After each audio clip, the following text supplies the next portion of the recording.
지난주 청년부 수련회에서 제가 예정 없던 이제 강의를 하게 되었는데요. 우리 전도사님이 혈압에 이상이 생겨서 갑자기 입원하셨기 때문입니다. 이제 함께 기도해야 될 일이죠. 이 전날 저녁에 이 청년부 회장님하고 같이 만났는데 물었어요.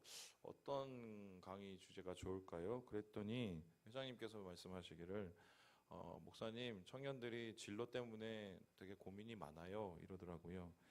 참고로 저는 이제 청년 사역자 출신이고요. 10년을 넘게 청년 사역을 해왔습니다. 그래서 우리 청년들이 어떤 삶을 사는지 대충 잘 알지요. 지난 이 30여 년 동안 진로 문제는 이제 항상 청년들의 고질적인 문제였는데 취업을 해도 문제, 취업을 못해도 문제였습니다. 요즘에는 이제 기회조차 점차 줄어들어갔고 이제 막 취업문이 거의 바늘기에 해당하잖아요.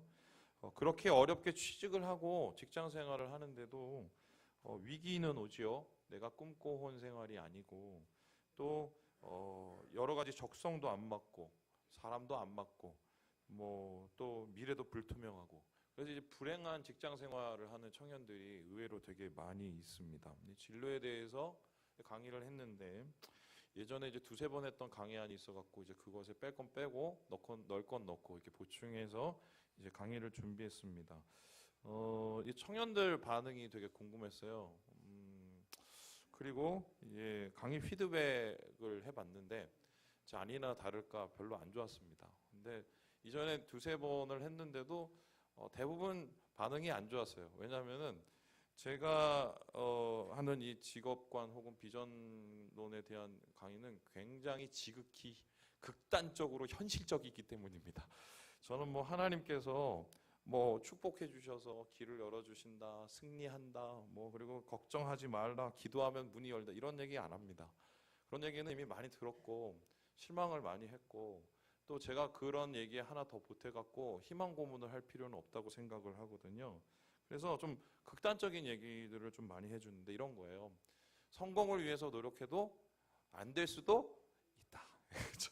그리고 잘 되기 위해서 최선을 다해도 안 될 수도 그런 얘기를 해줘요. 그러면은 더 중요한 게 무엇이냐? 우리가 성공이나 승리에 집착하는 것보다 우리의 삶 속에서 어떤 삶을 살지 이 방향과 의미를 찾는 게 더 중요하다는 얘기를 해주거든요. 그래서 하루를 살아도 하나님 안에서 의미 있는 삶, 주님의 꿈을 함께 이루어가는 삶을 살아라. 뭐 이런 얘기를 하는데 사실 되게 힘든 얘기죠. 저조차도 되게 안 되는 일인데 그래도 합니다. 뭐 양약 구구란 말 아시죠? 쓴 약이 뭐 우리 몸에 좋잖아요.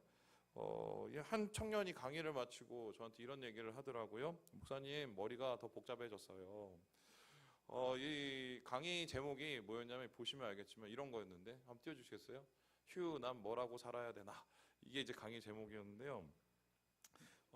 강의를 듣다가 뭔가 실마리를 찾는 듯 했대요. 그런데 다시 강의가 끝나고 마음속에 이 말이 들었대요. 휴, 난 뭐라고 살아야 되나?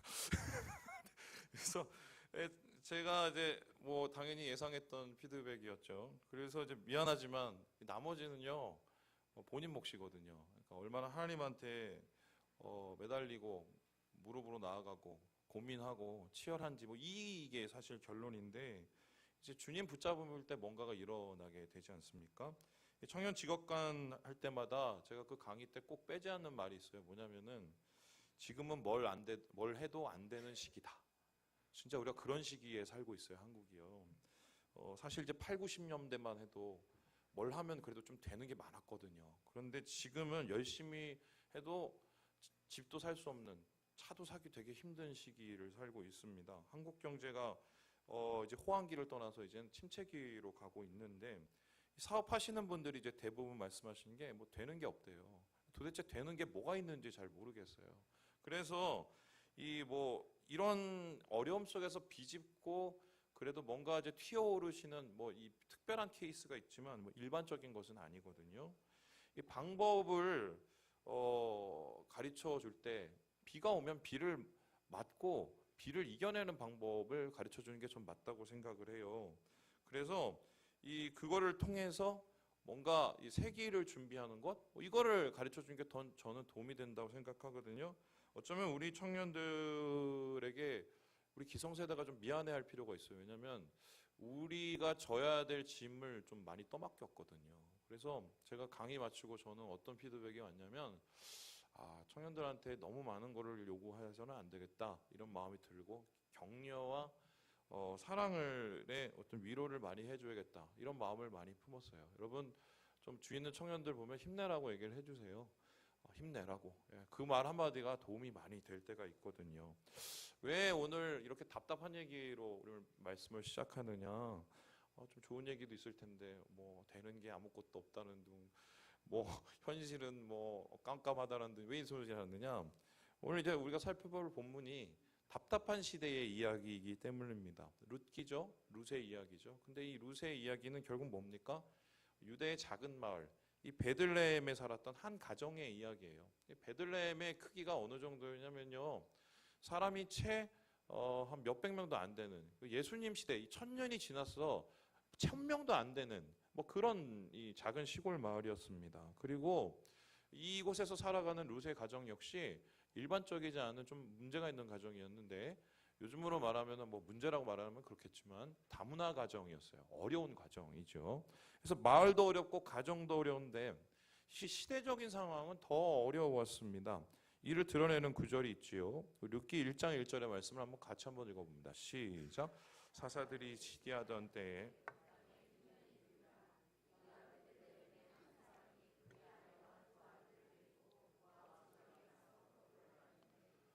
룻기의 시대는 어떤 시대냐? 한마디로 흉년의 시대다. 이 룻의 이야기는 큰 흉년으로 시작이 됩니다. 고향을 다 버리고 떠날 만큼의 그런 흉년이었는데요. 이 흉년의 시대가 사사가 치리하던 때와 더불어서 같이 표현되고 있습니다. 여러분, 비가 안 온다, 가뭄이 든다, 흉년이 온다, 이거를 뭐 자연현상으로 이해할 수 있겠지만 성경은 좀 달라요. 성경에서 이 자연현상, 가뭄, 뭐 여러 가지 흉년, 또 여러 가지의 재난들은 어떻게 이해되냐면 우연이 아니라 이유라고 생각합니다. 하나님께서 뭔가 말씀하시는 메시지라고 생각하는데요. 바로 이 사사들이 치리하던 때에 룻의 시대에 모든 것에 흉년이 들었던 이유는 하나님 앞에 그들이 죄졌기 때문입니다. 그래서 하나님은 그들의 죄를 다스리기 위해서 비를 멈추시고 강을 멈추셨어요. 그래도 안 되니까 나중에는 주변 민족을 일으키셔서 그들을 치도록 하시지요. 그렇게 해서 룻기에 나타난 흉년은 자연적인 현상을 넘어서 영적인 현상으로 이해하는 것이 옳습니다. 농사도 흉년, 삶도 흉년, 신앙도 흉년, 세상도 흉년인 시대였던 것이죠. 비약하세요 한번 생각해보면 요즘하고 좀 많이 비슷하지 않나 싶습니다. 뭘 해도 안 되는 시기, 경제도, 사회도, 가정도, 교회도 흉년을 맞이한 시대가 오늘의 시대라고 하면 좀 너무 비관적일까요? 그런데 감사한 것은 룻의 이야기가, 이 비관적인 이 시대의 이야기가 새드 엔딩, 슬픈 끝이 아니라 해피 엔딩, 행복한 결말로 끝나고 있다는 것입니다. 뭐 요약한다면 흉년을 이기고 풍년을 거두게 돼요. 안 되는 세상을 견디고 새로운 시대를 여는 이 이야기가 룻의 이야기거든요. 룻기의 끝은 다윗인데요. 결론적으로 룻을 통해서 다윗의 왕국이 준비됩니다. 어두운 사사 시대의 터널을 지나서 다윗 왕국의 영광이 열리는데요. 이 일이 누구를 통해서 일어나냐? 이 작은 마을에, 이 작은 가정에, 이 작은 사람들을 통해서 일어나고 있다는 거예요. 그렇다면 이제 질문을 합니다. 이유가 뭘까요? 해피엔딩의 이유는 도대체 무엇일까? 무엇이 룻의 가정을 영광으로 이끌었을까? 흉년을 이길 수 있었던 그 힘이 도대체 어디로부터 나온 것인가? 우리는 이제 질문을 해보게 되는 겁니다. 이제 오늘 본문에는 이 질문을 해결할 수 있는 이 열쇠들이 숨겨져 있는데요. 이 누군가의 얘기처럼 역사는 밤에 이루어졌어요. 밤에 이루어졌어요. 우리 함께 8절의 말씀을 같이 한번 읽어보겠습니다. 8절입니다. 예, 넘겨주시죠. 시작. 밤중에 그가 놀라 한밤중에 한 여자가 한 남자의 침실에 들어옵니다. 그것도 은밀하게 들어옵니다. 보통 이런 상황에서 우리는 나쁜 상상을 하지요. 그런데 본문의 상황은 더 복잡하고 더 나빠요. 왜냐? 여자가 많이 어려요. 그리고 남자는 많이 늙어요. 뿐만 아니라 이 모든 일의 배후에는 다른 여자가 있습니다. 누구냐? 바로 시어머니가 있어요. 시어머니가. 그러면 이런 거예요. 시어머니가 작당을 해서 어린 여자를 보내고 그 어린 여자를 늙은 남자가 맞이하는. 여러분 이 상황을 한번 생각해보면 이상한 상상이 들지요. 제가 이제 남자로서 이해할 수 없는 게 하나 있는데 뭐냐면 TV를 틀면 이 스캔들을 소재로 한 드라마나 이 뭐 리얼 프로그램, 뭐 재연 프로그램들이 끊이지 않고 제작이 된다는 것입니다. 뭐 예를 들어서 과거에 이제 사랑과 전쟁으로부터 오늘날의 케이블 TV에 보면 뭐 되게 많은데 뭐 그 중에 뭐 이 실제 상황 뭐 이런 거 아세요? 뭐 그런 거 있어요. 그런데 이제 재밌는 게 명맥을 계속 이어져 오고요. 더구나 이 프로그램이 케이블 TV 프로그램에도 불구하고 시청률이 3%가 넘어요. 이거 엄청난 거거든요. 그러면은 누군가는 이걸 보고 있다는 거예요.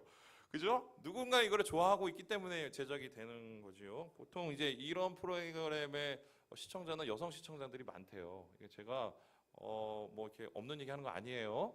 그래서 이제 예전에 이야기 구조 이렇게 딱 보면은 거의 비슷해요. 뭐 치정 또 뭐 불륜 뭐 비슷한데 요즘에 보면은 이게 좀 더 자극적인 소재로 이게 탈바꿈하고 있습니다.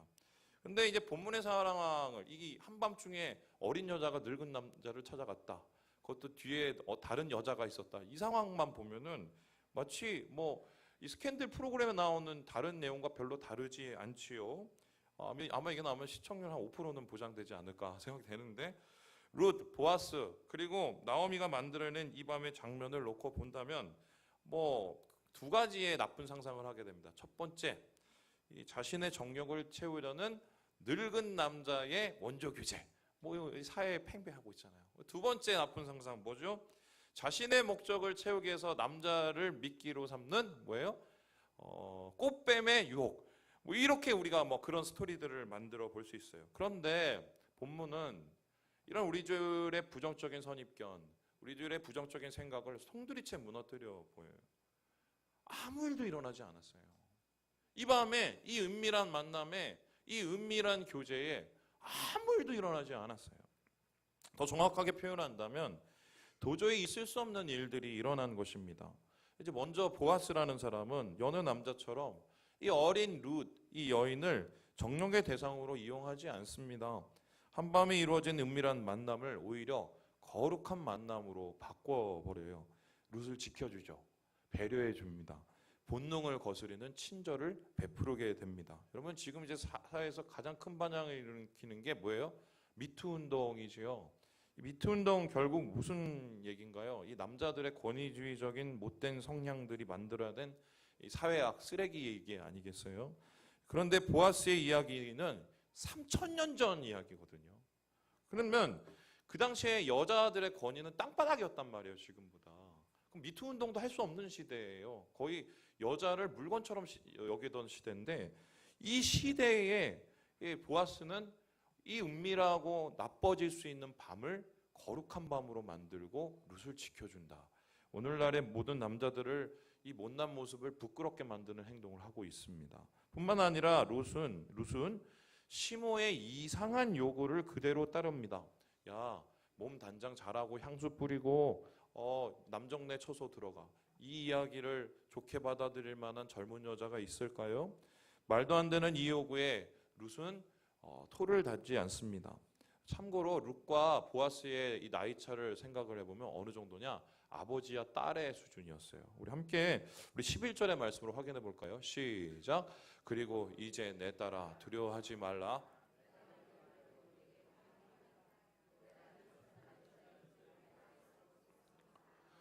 뭐라고 부르고 있어요? 내 딸아, 내 딸아, 내 딸아. 그렇죠? 내 딸아. 여러분, 딸 이런 표현은 히브리어 표현은 뭐냐면 부모 같은 나이의 사람이 젊은 여성을 부를 때 사용하는 말입니다. 보아스가 아마 이 시어머니 나오미와 비슷한 나이라고 추정을 하는데요. 최소한 40대 후반 그리고 50대일 것으로 많은 학자들이 얘기하고 있습니다. 반면에 룻은 소녀라고 불릴 만큼 젊은 나이였는데요. 아무리 가난해도요 여자로서 자존심이라는 게 있지요. 그래서 더구나 보아스가 갔을 때 뭐 단장하고 갔을 때 아유 잘 왔어요 이렇게 환영할지 안 할지 몰라요.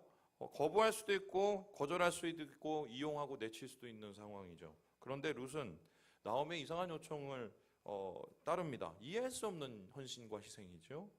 또한 이 나오미의 경우를 생각해 보면은 왜 며느리 룻을 그 남정네한테 늙은 사람한테 이렇게 보냈을까? 이거 이상한 여자 아니야? 이렇게 생각할 수 있는데요. 이 룻기 1장을 보면은 그 의도를 분명히 파악할 수 있는 부분이 있어요. 우리 함께 1장 9절 말씀 같이 읽어보죠. 시작. 여호와께서 너희에게 허락하사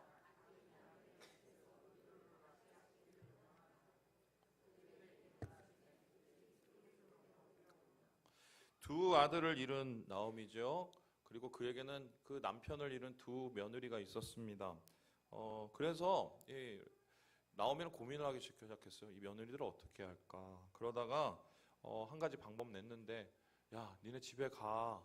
새 남편 만나서 새 출발해. 나 때문에 희생하지 마. 이러고 돌려보내지요. 자신의 앞날을 예측할 수 없었기 때문입니다.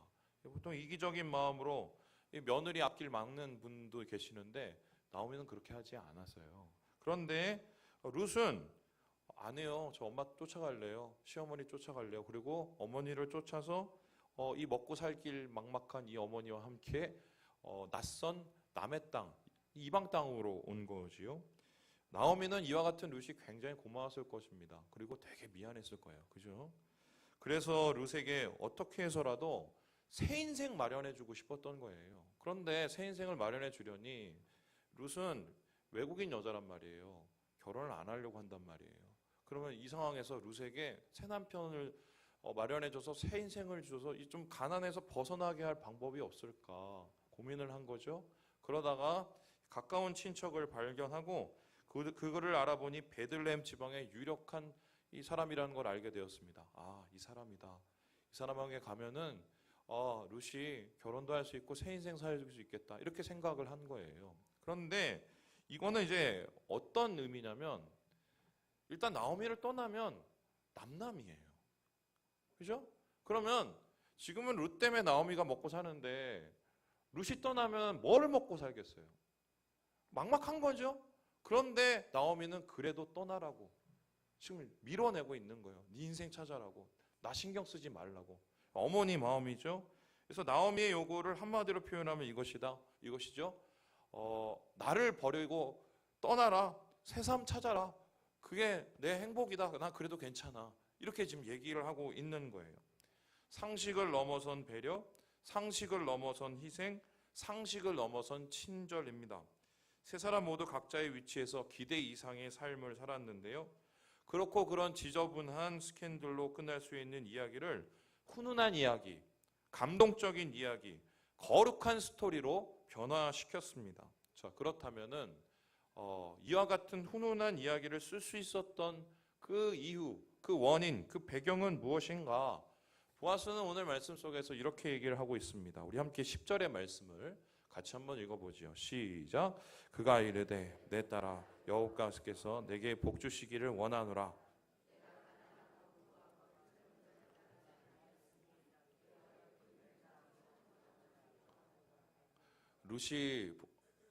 룻에게 이제 보아스가 하나님의 축복을 하는데 그 전할 수밖에 없었던 이유가 뭐냐면 인애 때문이에요. 인애는 무엇입니까? 이거를 이제 우리말로 표현하면 상식을 넘어선 배려와 희생. 이게 신약으로 넘어와서 헬라어로 바뀌면 아가페입니다. 여러분 아가페 잘 아시죠? 뭐예요? 조건 없는 사랑, 상식을 넘어선 사랑을 얘기하지요. 나오미가 자신의 처지를 고려하지 않고 룻의 새 인생을 선물하려 했던 이유, 인애, 바로 조건 없는 이 사랑 때문이지요. 룻이 시어머니의 무리한 요구에도 순종으로 답하면서 보아스의 처소로 간 이유, 인애, 이 바로 사랑 때문이었습니다.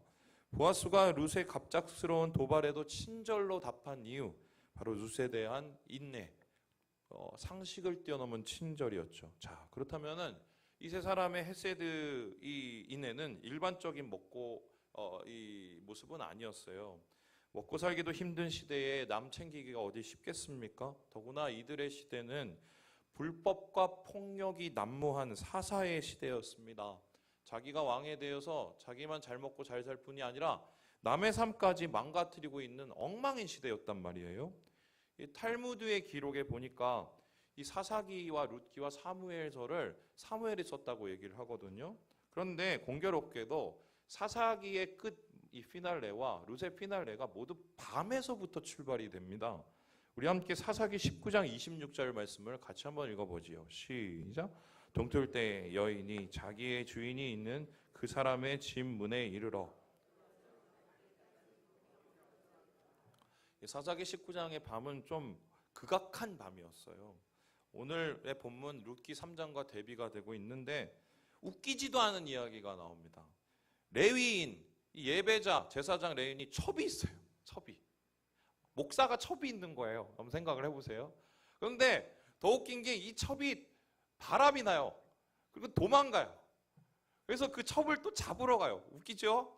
그 첩을 겨우 달래갖고 잡아서 왔어요. 근데 오는 도중에 이 베냐민 지파의 땅에 이르렀는데 거기에 어떤 일이 일어나느냐? 불량배가 옵니다. 그래갖고 이 여자를 데리고 가서 폭행하고 유린해서 죽여버려요. 이 밤에 이런 이 극악한 일들이 일어난 거죠. 그리고 나중에 이 사건이 계기가 돼서 이스라엘 땅에서 서로가 서로를 죽이는 동족 상잔의 비극의 전쟁이 일어나게 됩니다. 어떤 밤은 사람을 죽이고 나라를 죽입니다. 근데 어떤 밤은 형제를 살리고 가정을 살리고 세상을 살리는 일을 감당하게 되지요. 룻기의 저자, 사사기의 저자가 사무엘이라면 아마 그는 이스라엘 백성에게 이 질문을 하려는 게 아니었던가 싶어요. 어떤 밤을 보낼 것인가? 우리의 인생의 밤을 어떻게 보낼 것인가? 답답한 인생의 밤을 어떻게 보낼 것인지가 어떤 새날을 열 것인지를 좌우한다는 것입니다. 사사기 시대의 사람들은 모두 밤을 보내고 있죠. 세상의 이 죄악에도 하나님은 침묵하고 계신 침묵의 밤이었어요. 룻기도 마찬가지인데 이 총 4장의 85절에 걸쳐서 하나님의 계시, 하나님의 말씀 하나도 없어요. 그냥 인간이 하나님에 대한 이 마음, 뭐 이런 고백들밖에 나와 있지 않거든요. 그래서 하나님은 어떻게 보면 침묵하고 계시는 하나님, 이스라엘 백성이 사사의 시대 흉년의 밤을 허락하시는 하나님인데 질문을 하는 거예요. 밤을 어떻게 보낼 것이냐? 이 어려운 밤, 영적 암흑의 이 밤을 어떻게 보낼 것이냐? 어떤 사람은 이 밤에 한번 해보려다가 안 돼서 다른 사람들처럼 세상 사람들처럼 똑같이 타협하고 그렇고 그런 밤을 만들 수 있을 거예요. 정욕의 대상을 착취하고 자기만 잘 먹고 살고 자기만 채우는 그런 밤을 살 수 있을 거예요. 어떤 사람은 반대로 해보려고 했니 안 되니 아유 안 돼 포기해 좌절해 어쩔 수 없어 이러면서 포기하고 좌절하는 밤을 살 수 있을 것입니다.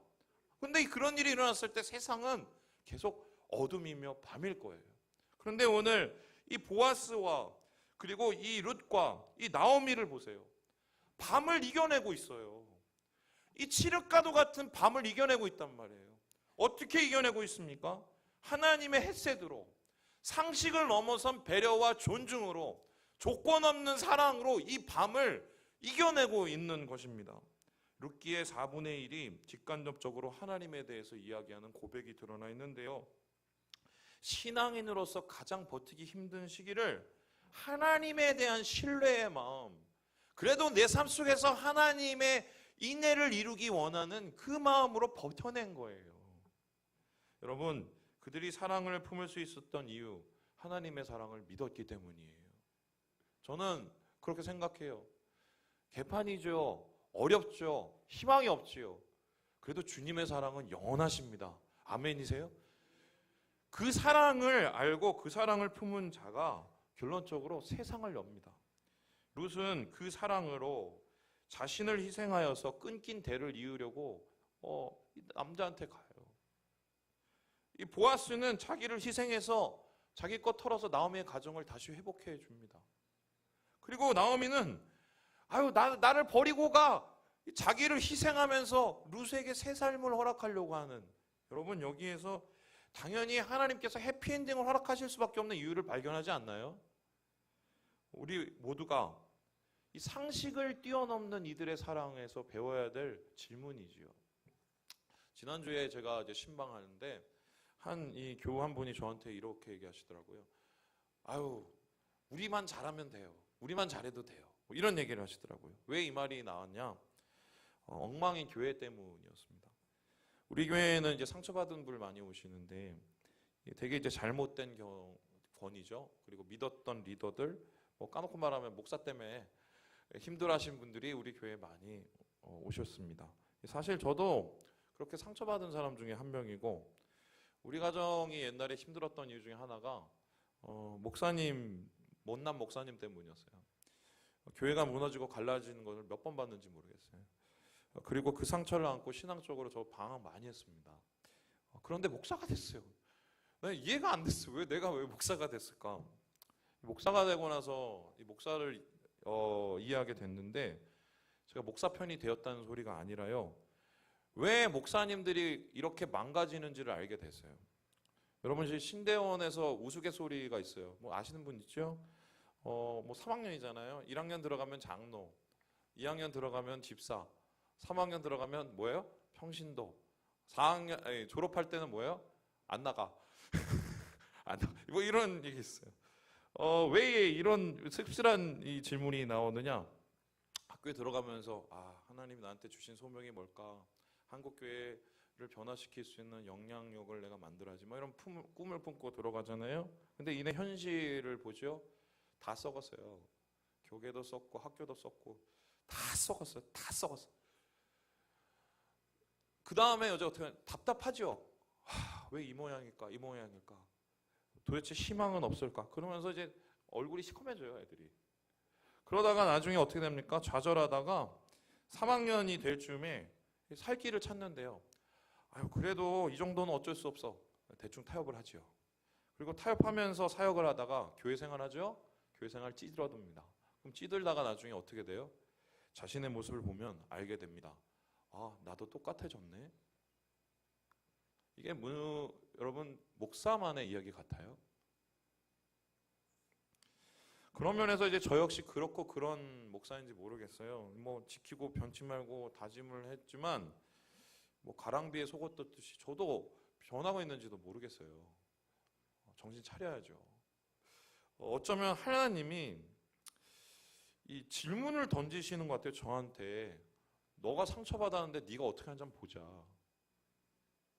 못난 목사가 되는지 아니면 그 밤을 극복하는지 한번 보자. 이렇게 저한테 아마 질문을 하시는 것 같아요. 비가 오면 비 맞는 게 맞고 흉년이 오면 흉년을 겪는 게 정상이지만, 똑같은 비를 맞고 똑같은 흉년을 겪고도 비를 이기고 가뭄을 이기는 사람이 있어요. 룻과 같은 사람, 보아스 같은 사람, 나오미 같은 사람, 하나님이 찾으시는 헷세드의 사람입니다. 저는 이렇게 생각을 합니다. 여러분, 비난하셔도 어쩔 수 없어요. 그리스도인들이 신앙인으로서 사람들이 요구하는 상식들이 있잖아요. 예수 믿으면 이 정도 해야 되지 않아? 여러분, 그 상식만 지키고 살아도 세상은 변합니다. 아멘이세요? 문제는 그것도 못하기 때문이에요. 해도 안 될 것 같으니까, 내가 해도 뭔가 이루어지지 않을 것 같으니까. 그런데 그분의 얘기처럼 뭐예요? 우리만 잘해도 돼요. 우리만 잘해도 하나님이 그 사람들을 통해서 새날을 여신다니까요. 세상을 바꾸는 건 엄청난 이적이나 역사가 아닙니다. 그렇고 그런 밤을 새날로 바꿔가는 그 한 사람, 그 한 사람 한 사람이 하나님의 은혜의 날을 열게 되지요. 하루하루를 새날로 바꿔가는 것은 일상 속에서 하나님 앞에 드리는 헌신과 희생의 사랑, 작은 기적들이 하나님의 큰 역사를 만들어 가는 것입니다. 여러분, 예수님의 십자가가 하루아침에 생겨났겠어요? 하루하루 순종하고 하루하루 헌신하고 하루하루 안 돼도 사랑하려고 했던 예수님의 하루하루의 기적이 십자가의 놀라운 역사의 구원을 이루신 건 아니겠습니까? 여러분, 그 헌신으로 우리가 구원을 얻고 그 헌신으로 우리가 천국에 이르는 것입니다. 세상이 엉망이 되는 것도 하나가 없고 교회도 엉망이고 마음 들 것도 없어도, 여러분, 내가 잘하면 돼요. 내가 잘하면, 우리가 잘하면 돼요. 패배적인 사고라고 비난할 수 있지만 생각을 해보세요. 이 사사기의 암울한 역사를 이겨낸 것이 엄청난 힘을 가진 영웅들이었습니까? 아니면 엄청난 일을 만들어내는 위대한 전사들이었습니까? 작은 마을에 작은 가정을 지키며 살아가는 이 소시민들, 이 평신도들, 하나님의 마음을 지켜가면서 날마다의 삶 속에서 헌신과 사랑을 이루어가는 이 작은 사람들을 통해서 하나님이 새날을 준비하고 계시는 거지요. 어떤 밤을 보낼 것인가? 어떤 날을 준비할 것인가? 하나님은 여전히 우리에게 질문하고 계십니다. 요청하시지요. 그리고 야, 너의 헌신을 통해 새날을 열어라. 너의 사랑을 통해 새 아침을 열어라. 이 밤을 보내는 것이 고통스러울 수 있지만 어두운 밤 속을 뚫고 주의 빛을 간직하고 나아갈 때 믿음이 세상을 이깁니다. 우리 함께 13절 읽고 마무리해보지요. 시작. 이 밤에 여기서 머무르라. 아침에 그가 기업 머무를 책임을 내게 이행하려 하면 좋으니